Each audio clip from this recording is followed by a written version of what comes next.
Кыргызстандын Индиянын Калькутта шаарындагы ардактуу консулу Прамут Кумар Саравга тилек матаке төш белги сыйгарылды. Сыйлоо аз эми Тышкы иштер министрлигинин астындагы дипломатиялык академиянын имаратында өттү. Ал Кыргызстан менен 13 жылдан ашуун кызматташтык жүргүзүп, инвесторлорду алып келип турган. Мындан сырткары өлкөбүздөн барган делегация өкүлдөрүнө жардам колун сунуп, иштеринин оң жакка болушуна өбөлгү болуп бергенин билдиришет.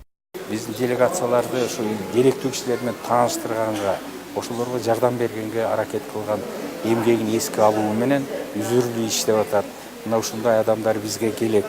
Өзүбүздүн бардык өлкөлөрдө, бардык белгилүү региондордо элчиликтерди ача албайбыз, соода палаталарын ача албайбыз дегендей алардын өкүлчүлүктөрүн, ушундай кишилердин мүмкүнчүлүктөрүн пайдаланууну чечтик дагы.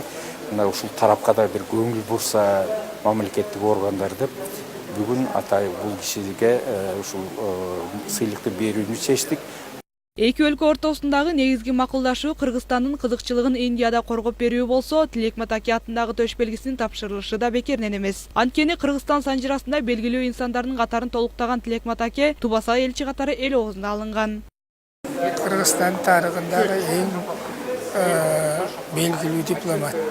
Биздин кыргыз элине кызмат кылганынын урматына ал кишини биринчи президентибиз болгондо дагы ага Ысык көлдө эстелик орнотулган. Анын эстелиги, анын портрети Петербургка да барып коюлду, Санкт-Петербургка. Ошон үчүн биздин эң кыргыз элине чоң кызмат кылган биздин элчибиз. Кыргыз мамлекетинен Тышкы иштер министрлиги түзүлүп иш алып келе жатканына быйыл 75 жыл толот. Андыктан мындай иш-чаралар байма-бай өткөрүлүп, эл аралык мамилелерди жакшыртууга көңүл кош карабай иш алып бараарын кошумчалашат. Канчалык деңгээлде өлкө аралык кызматташтык көбүрөөк жана бекем түзүлсө, мамлекеттин иши жүрүшүп, алакалар жакшырарын да баса белгилешет. Айтурган Жапаркулова, Сыймык Барманов, Next TV күнүн темасы үчүн.